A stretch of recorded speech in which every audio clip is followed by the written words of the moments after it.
Avançons.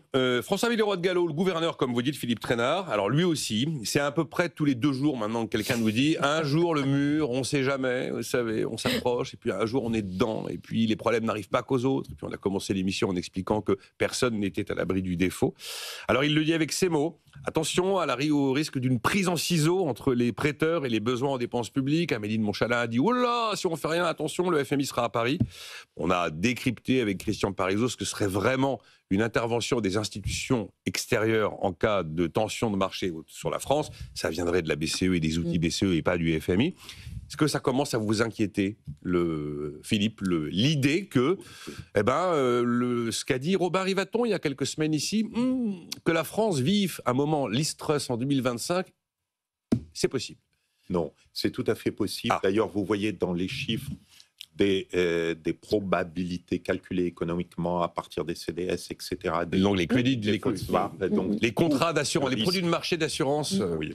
Vous voyez que le risque de défaut de la France est en train de s'envoler et est supérieur à celui de l'Italie, à celui de l'Espagne, à celui du Portugal. Une situation absolument unique. Donc nous avons versé dans les 50% des États qui sont dans la région européenne, où il y a quelques pays de l'Est, etc., qui sont à risque. Ce qui n'est pas du tout une bonne situation. Ça veut dire que s'il y a un quelconque choc financier important, vous êtes les premiers vendus. On dit les 50% qui sont un peu bancals, on va les vendre.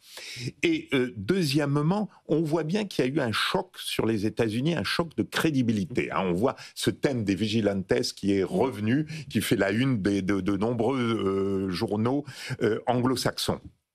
Mais ce qui est très grave, c'est que s'il y a un problème sur les États-Unis, ça va être un problème sur l'ensemble des dettes souveraines. À l'heure actuelle, c'est pas le problème simplement des États-Unis, c'est le problème des dettes souveraines. Et parmi les dettes souveraines, les plus élevées seront pointées du doigt, dont la France. Ce qui veut dire qu'on pourrait avoir une crise s'il y a un retrait. Alors vous allez me dire, mais au fond, une crise de cette nature, qu'est-ce que c'est ?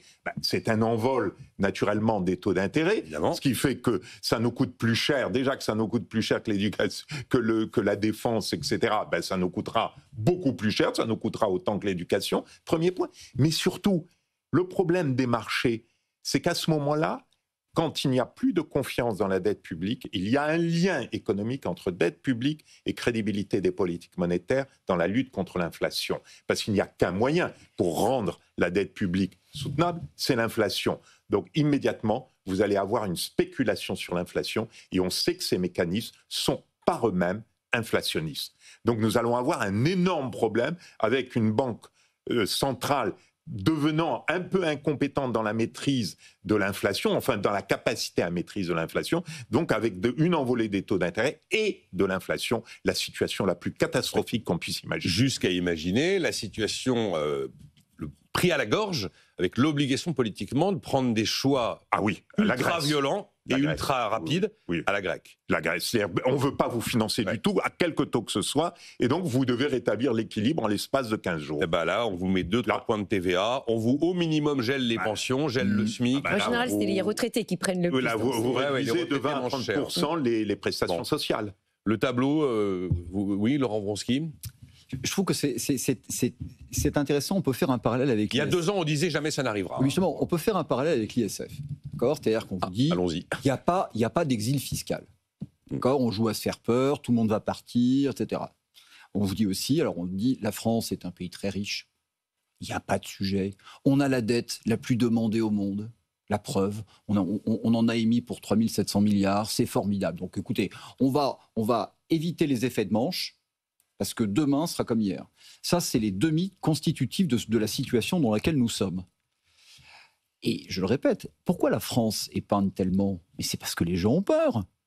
Moi, je le sens tous les jours. Je n'ai pas besoin de le lire dans les journaux. Il n'y a jamais eu autant. Alors, l'incertitude, c'est le mot, on va dire, c'est le mot chic.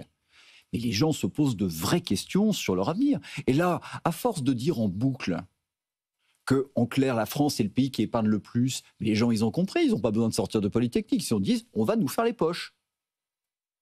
C'est ça que les gens se disent. Les gens se disent, il n'y aura pas de retraite pour moi.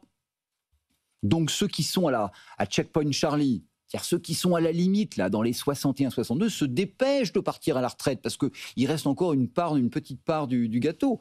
Donc, de dire la France est un pays riche, avec un taux d'épargne extraordinaire, avec une dette que tout le monde s'arrache et un consentement à l'impôt, jamais il n'y aura de chaos technique, je pense que c'est inconscient. Parce que les choses arrivent. Je veux dire, je vais casser ma longue barbe, ça fait suffisamment longtemps que je traîne mes guêtres dans l'économie. Le nombre d'entreprises réputées infaillibles, qui allaient survivre à tout, oui, c'est vrai, ça. est énorme, et des noms extrêmement prestigieux. Donc oui, ça peut arriver. Non, on n'est pas là pour essayer, si vous voulez, de défendre des avantages. Je pense que la situation est vraiment grave. Et dernier point, en ce moment, je veux dire, ou alors j'ai pas bien compris, mais là on a des économistes, mais je crois que la France n'est pas la seule à émettre de la dette. Non, et l'Allemagne va bien. Ce qui veut dire qu'il l'Allemagne va revenir. Ce qui veut dire qu'il y a plein de gens qui vont émettre de la dette. Bienvenue dans le monde de la concurrence que des gens comme moi connaissent matin, midi et soir. C'est-à-dire que peut-être que la dette française, avec ses fondamentaux qui ne sont pas si extraordinaires, ne sera plus aussi convoitée qu'elle l'était. Et là, comment on va le vendre, le papier ? C'est chaud. On va faire la poche aux riches, mais il n'y aura pas assez de riches. On leur a déjà fait la Nathalie Janson. Non, le truc, c'est qu'il y a pas mal de gens, et notamment qui sont venus ici, qui me disent, mais de toute façon, vu les âneries sur âneries qu'on sort à chaque budget, tout en promettant la lune dans les premiers mots de discours, et finalement avec des désastres à l'arrivée, il nous faudra un bon coup de surin dans le dos pour qu'on se mette à faire le job. Oui, parce qu'en c'est plus... le grand argument. Oui, tout à fait, parce que ceux qui le défendent, ceux qui effectivement disent qu'en fait il n'y a pas de problème, en plus ils regardent le Japon en disant, bah regardez... Oui, c'est toujours ça. Voilà, 250% le Japon, il n'y a aucun problème, 260%, ils sont... De toute façon, ils ne feront pas défaut parce que leur population, j'ai eu ce débat encore il y a assez récemment, parce que de toute façon, ils épargnent beaucoup, mais l'épargne privée, ce n'est pas l'épargne publique, à ce que je sache. Et donc, à moins de supposer qu'effectivement, on va leur faire les poches, moi, je ne vois pas en quoi, je veux dire, c'est la désirabilité de la dette qui prime. Nathalie, ajoutez que notre épargne, c'est du remboursement d'un prêt au logement, d'un endettement. Oui, en plus. C'est pas une drôle d'épargne, c'est pas une vraie épargne. C'est un désendettement. C'est un désendettement. Et donc, c'est quand même hallucinant, quoi. Donc, se comparer au Japon pour dire on va bien, bon, d'accord, ok. Non, je ne pense pas que ce soit une bonne stratégie. Surtout qu'ici, c'est bien la question de la désirabilité de la dette. Donc, en effet, si d'autres dettes plus désirables émergent, bah voilà. Surtout que nous, contrairement à d'autres pays, nous sommes donc ceux dont la dette est la plus détenue à l'extérieur. Hein, si on compare l'Italie, l'Espagne, le Portugal, c'est ça. Et on est donc celui qui est le plus en concurrence, puisque finalement, nos résidents nous aiment, mais pas tant que ça, puisque on n'est pas, voilà, on n'est pas comparable à d'autres. Donc, je trouve effectivement le discours très sympathique et très fleur bleue par rapport en fait à la situation qui pourrait effectivement déraper quand on regarde les chiffres en tout cas. Je me souviens un jour on avait eu le débat et Simone il ne comptait pas un défaut de la France. Il ne s'en est pas produit depuis les assignats en 1793, ça n'arrivera pas. Bon.